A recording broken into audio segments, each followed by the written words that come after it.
আর তুমি বলো যে মনে করো যে তোমার অনেক বুদ্ধি আছে, অনেক যুক্তি আছে, এই জন্য মানুষকে বলো যে না এগুলো ছাড়ো, আল্লাহর উপর তাওয়াক্কুল করো, আল্লাহর উপর তাওয়াক্কুল করে ঘর থেকে বের হয়ে যাও, আল্লাহর পথে চলে যাও, নিরুদ্দেশ হয়ে যাও, তুমি গাঁটটি মাথায় নিয়ে তুমি চিল্লায় যাও, এভাবে পীরের জন্য তুমি সবকিছু ত্যাগ করে রাস্তায় যাও, দেখবে যে আল্লাহ চালাবে। এই সমস্ত কথা বলে তুমি তোমার এই আচরণটা সাপের মতো। কি সাপ? তুমি এই আচরণটা দেখিয়ে একদিকে আমাকে দংশন করো, আর সমাজকে ওই ওঝার মতো, তান্ত্রিকের মতো সমাজটাকেও ধ্বংস করো। মানুষের মধ্যে এই চিন্তাটা ঢুকাই দিচ্ছ যে কিছু লাগবে না, আল্লাহর উপর তাওয়াক্কুল করো, আল্লাহ চালাবে। এই যে কথাটা তোমার কত মারাত্মক, সাপের বিষের চাইতেও এটা হলা। আউযু বিল্লাহি মিনাশ শাইতানির রাজিম। বিসমিল্লাহির রহমানির রহিম। আমরা মসনবি শরীফের গল্পের আলোচনায় বেদুইন দম্পতির ঝগড়া নিয়ে আলোচনা করে আসছি। আগের আসরে আমরা বেদুইন স্ত্রীর যে অভিযোগ খণ্ডন করে স্বামী যে বক্তব্য দিয়েছিল সেটা বিশ্লেষণ করেছি। স্বামী বলেছিল যে সংসারে এই অভাব, এই দুঃখ, এই নাই, এই সমস্ত এগুলো ছেড়ে আল্লাহর উপর তাওয়াক্কুল করে থাকো, যা পাইছো তাতে সন্তুষ্ট থাকো, সেখানে তাই নিয়ে তুমি খুশিতে থাকতে পারবা। এটাই হলো জীবনে সুখী হওয়ার আসল মন্ত্র। স্ত্রী খেপে গেছে, তেলে বেগুনে জ্বলে উঠেছে এই স্বামীর মুখে এ বক্তব্য শুনে। জানবারু জাদ বাঙ্গা কাই নামুস কিস মি মানফুসুনে তো নাখাহাম খর্দ বিষ। স্ত্রী চিৎকার দিল তার উপর, ওহে ভণ্ড তাপস তুমি, তোমার মন্ত্রের ধোকায় পড়ব না কখনো আমি। তোর রাহাত আজ দাওয়াও দাওয়াত মগো, রো সখন আজ খিব্রু আজ নখওয়াত মগো। বেহুদা আস্ফালন করোনা ভণ্ডামি, বুজুর্গি জাহির যাও ছেড়ে দাও এসব দম্ভ গাল ভরা সব বলি। স্ত্রী কিন্তু না ছোড়বান্দা, বলে যে তুমি যে সমস্ত এই বুজুর্গির কথা, অল্পতুষ্টির কথা, সাধনার কথা, নিজে একদম সুফি অনেক কিছু হয়ে গেছো বলে যেভাবে কথা বলেছো, সেই কথা ছাড়ো, এগুলো এই তোমার এই ধোকায় আমি পড়ব না। বলছে কি, তোমার একদিকে অভাব নাই, আবার বড়লোকই দেখাও, অহংকার দেখাও, এটা তো খুবই কুৎসিত, অত্যন্ত অপছন্দনীয় একটা ব্যাপার। কিব্রজিষ্ট আজগেদায়ান জিস্তে, তার অহংকার খুবই নিন্দনীয় এবং কুৎসিত একটা ব্যাপার।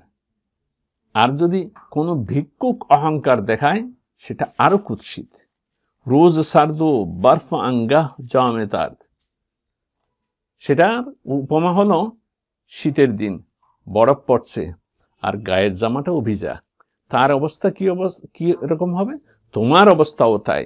তোমার নাই আছে সংসার, নাই আছে খাওয়া দাওয়া, রুটি রুজির ব্যবস্থা, অভাব অনটনের মধ্যে রয়েছ, আর তুমি বড় লোকে হাব ভাব দেখাচ্ছ। তোমার ভিতরে তো কোনো আধ্যাত্মিকতা নাই, আল্লাহ ভীতি বলতে কিছু নাই, এই ইবাদত বন্দিগির কোনো সঞ্চয় আমি তো তোমার মধ্যে দেখি না। আর মুখে শুধু বলো যে আমি আল্লাহর উপর ভরসা করে আছি, আল্লাহ যা খাওয়ান তাতে সন্তুষ্ট আছি। তোমার তো কিছুই নেই, তুমি এই সমস্ত কথাবার্তা বলো কেন? তুমি এই যে কানাআত, আজ কানাআত খেইতু জান্না ফুরুখতি, আজ কানাআত হাতু নাম আমুখতি। তুমি যে কানাআতের কথা, কানাআত মানে অল্পতুষ্টি, যা পায় তাতে তুষ্ট থাকে, আল্লাহর উপর সন্তুষ্ট থাকে, এই কথা বলতেছ। তোমার মুখ দিয়ে তো সেটা মানায় না। তুমি তো শুধু নামটাই শুনেছো, অল্পতুষ্টির নামটাই শিখেছো। আসল কানাআত বলতে যেটা, সেটা তো তুমি চিনো না, জানো না। কানাআত তো হলো আল্লাহর ওলিরা, বুজুর্গরাই, সত্যিকার বুজুর্গরাই এটার মর্ম বুঝে। আর তোমার মুখ দিয়ে এই দাবিটা অত্যন্ত বেমানান। তুমি কথায় কথায় আমি বলছো যে আমি তোমার জোর, তোমার স্ত্রী, আমরা একসাথে হব, একসাথ হয়ে চলবো, আমাদের চিন্তা চেতনা কর্মপন্থা এক হওয়া উচিত। ছাড়ো এই সমস্ত কথা। তো মাখানাম জফত কামতার জান বাগাল, জফতে ইনসানাম নায়াম জফতে দাগাল।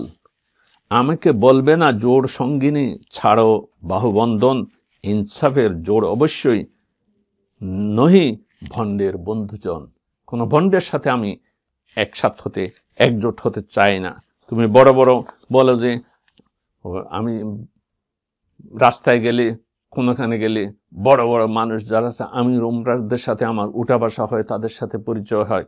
কিন্তু আমির উমরাদের সাথে পরিচয় হয়, তাদের সাথে উঠা বসা চেনা জানা বুঝলাম, কিন্তু যদি সেটা সত্য হয় তোমার ঘরে কেন এত অভাব অনটন লেগে আছে? তুমি যে বুজুর্গির ভাব দেখাও, কিন্তু বুজুর্গির হাবভাব কথায় কথায় বুজুর্গি, আল্লাহর উপর সন্তুষ্টি, আধ্যাত্মিক সাধনা, সুফিগিরি, আল্লাহর উপর তাওয়াক্কুল, ধার্মিকতার কথা বলো, কই সেগুলো তো তোমার জীবনে নাই। তুমি মুখে শুধু বলো, কিন্তু বাস্তব আমলের মধ্যে তোমার মধ্যে সেটা নাই। আর তুমি বলো যে মনে করো যে তোমার অনেক বুদ্ধি আছে, অনেক যুক্তি আছে, এই জন্য মানুষকে বলো যে না এগুলো ছাড়ো, আল্লাহর উপর তাওয়াক্কুল করো, আল্লাহর উপর তাওয়াক্কুল করে ঘর থেকে বের হয়ে যাও, আল্লাহর পথে চলে যাও, নিরুদ্দেশ হয়ে যাও। তুমি গাড়টি মাথায় নিয়ে তুমি চিল্লায় যাও, এভাবে পীরের জন্য তুমি সবকিছু ত্যাগ করে রাস্তায় যাও, দেখবে যে আল্লাহ চালাবে। এই সমস্ত কথা বলে তুমি তোমার এই আচরণটা সাপের মতো। কি সাপ? তুমি এই আচরণটা দেখিয়ে একদিকে আমাকে দংশন করো, আর সমাজকে ওই ওঝার মতো, তান্ত্রিকের মতো সমাজটাকেও ধ্বংস করো। মানুষের মধ্যে এই চিন্তাটা ঢুকাই দিচ্ছ যে কিছু লাগবে না, আল্লাহর উপর তাওয়াক্কুল করো, আল্লাহ চালাবে। এই যে কথাটা তোমার কত মারাত্মক, সাপের বিষের চাইতেও এটা হলাহল। কিন্তু তুমি বুঝো না যে তুমি মনে করছো অনেক জ্ঞানী, তোমার অনেক জ্ঞান আছে, অনেক বুদ্ধি আছে, তোমার কথার মধ্যে যুক্তি আছে, তুমি হাদিস কোরআন বুঝো। এই সমস্ত কথাবার্তা মুখ দিয়ে যে বলো, এটা যে মারাত্মক, এবং যে অল্পতুষ্টি, আল্লাহর উপর তাওয়াক্কুল, আল্লাহর উপর ভরসা করার যে ব্যাখ্যা তুমি দাও, সেটা হলো মানুষকে অকর্মণ্য করার, নিস্তেজ করার, কর্মবিমুখ করার, অলস করার, সংসার ত্যাগী করার। মানুষ নিজের ছেলে মেয়ে, সংসার, ব্যবসা বাণিজ্য, চাকরি বাকরি সেগুলো ছেড়ে দিয়ে আল্লাহর পথে বেরিয়ে যাওয়ার নাম করে মানুষ বেরিয়ে যাচ্ছে। তোমার এই দর্শন, এই যুক্তি, এই বাউলগিরির, এই ভবগুরি জীবনের এই দর্শন পেয়ে মৌলানা রুমি বলছেন, নামে হক বেস্তান দাস্তু দাদমান মানবে নামে হক সে পড়দাম জানতান। সাপের তুলনা দিয়ে বলতেছে যে তুমি মনে করতেছো সাপ ধরতেছ, ওঝা হয়ে সাপ ধরতেছ, তোমার মধ্যে অনেক তন্ত্র মন্ত্র আছে, অনেক বিদ্যা বুদ্ধি আছে, কিন্তু আসলে সাপ বলে কি, আমি তো সাপকে যখন ওজারা ধরে, মৌলানা রুমি রহমতুল্লাহ বলছেন, এমনি ধরতে পারতো না, ওই যে বাঁশির সুরে, সুরেলা কণ্ঠস্বরে এই সাপকে এই বাঁশির সুরের মাধ্যমে আল্লাহর নামে দোহাই দেয়, আল্লাহর নামে দোহাই দিয়ে সেখান থেকে বের করে। সাপ বলে যে আমি তোমার সেই সুরে মুগ্ধ হয়ে, মোহন বাঁশিতে মুগ্ধ হয়ে বের হয় না, বরং তুমি যে কসম ক্রীড়া করো, এই যে সুরের মাধ্যমে যে আল্লাহর দোহাই দাও, আল্লাহর নামে আমি বের হয়ে আসি, এবং আল্লাহর নামে যেহেতু বের হয়ে আসি, পরে আমাকে অকাজের মধ্যে, খারাপ কাজের মধ্যে আমাকে ব্যবহার করো, আমাকে নাচাও, বন্দি করে রাখো, কাজে আমি তোমার শোধ নেব, আল্লাহর নামই তোমার শোধ নেবে। মৌলানা রুমি রহমতুল্লাহ আলাইহি বলছেন, সাপুড়েরা মনে করে আমি তো অনেক বুদ্ধিমান, অনেক তন্ত্র জানি, মন্ত্র জানি, সাপ ধরতে পারি। সাপ বলে যে না, আমিও তোমার উপর সওয়ার হয়েছি। কেমন সওয়ার হয়েছি?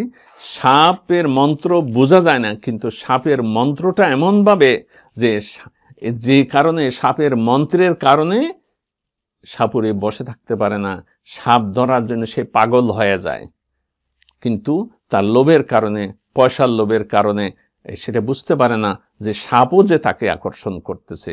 কাজে যারা, মৌলানা রুমি রহমতুল্লাহ আলাইহি বলছেন, যারা প্রতারণা করে, ধোঁকা দিয়ে অন্যের ক্ষতি সাধন করে, সে বুঝে না যে আসলে সে নিজের ক্ষতি জিনিসটা তাকে সেই বিপদগামী করতেছে, অলক্ষ্যে তাকে রাখতেছে। এই যে অন্যের প্রতারণা যে করে, আসলে সে প্রতারণার ফাঁদে নিজেই গিয়ে পড়ে। মনে করে যে আমি অনেক বুদ্ধিমান, অন্যকে ধোঁকা দিচ্ছি, কিন্তু আসল হলো ওই ধোঁকাটা, নিজের ধোঁকাটা সে নিজে খায়, সেই জন্য অন্যকে ধোঁকা দেয়। এর কারণ হলো ধোঁকা দিয়ে তো পরে সে পার পায় না, অবশ্যই তাকে পাকড়াও হতে হয়, বিশেষ করে যারা আল্লাহর নামে ধোঁকা দেয়। মওলানা রুমি রাহমাতুল্লাহ আলাইহি এখানে ব্যাখ্যা করে বলছেন যে যারা বিশেষ করে আল্লাহর নামে ধোঁকা দেয়, এই পীররা, এই ভণ্ডরা, এই যে আসর সাজিয়েছে, বুজুর্গ সেজেছে, তারা আল্লাহর নামে দোহাই দেয়, আধ্যাত্মিকতার কথা বলে, ভণ্ডামি করে, অথচ তাদের মধ্যে কোনো কিছু নাই। অথচ তারা আল্লাহর নামে মানুষ সেখানে যায়, মনে করে যে আল্লাহর মহব্বত, রসুলের মহব্বত সেখানে পাবো, কিন্তু আসলে তাদের ভিতরে অন্ধকার, বাইরে ওই তন্ত্র মন্ত্র পড়ে নানা তপজপ করে মানুষকে ধোঁকা দেয়। মওলানা রুমি রাহমাতুল্লাহ আলাইহি বলছেন, এই ধোঁকাবাজরা একদিন আল্লাহর হাতে পাকড়াও হবে। এবং কিছু মানুষ যে তাদের চারপাশে এখনো দুনিয়াতেও তারা পাকড়াও হয়ে আছে। কেমন পাকড়াও হয়ে আছে? যে তাদের চারপাশে যে সমস্ত স্বার্থপর মানুষ জড়ো হয়েছে, পীররা এই স্বার্থপর লোকদের কাছে বন্দী হয়ে আছে। সবসময় তারা ভয়ে থাকে কখন মুরিদ ছুটে যায় নাকি। এই বিষয়গুলো মওলানা রুমি রাহমাতুল্লাহ আলাইহি এখানে বিশ্লেষণ করেছেন। আমরা হয়তো সাধারণভাবে একটা ধারণা আছে যে মওলানা রুমি রাহমাতুল্লাহ আলাইহি পীরবাদের পক্ষে, কিন্তু এখানে মসনবির পরতে পরতে যদি আপনি বিশ্লেষণ করেন, পর্যালোচনা করেন, দেখবেন যে সনাতন ধারায় যে পীরবাদী চরিত্র নিয়ে, ভণ্ডামি নিয়ে, আসর সাজিয়ে মানুষকে ধোঁকা দেওয়ার যে ব্যবস্থাপনা, তার বিরুদ্ধে মওলানা রুমি রাহমাতুল্লাহ আলাইহি অত্যন্ত যুক্তিপূর্ণভাবে, অত্যন্ত জোরালোভাবে বক্তব্য রেখেছেন। আজকেও সেই বক্তব্য আমরা কিছুটা তুলে ধরলাম।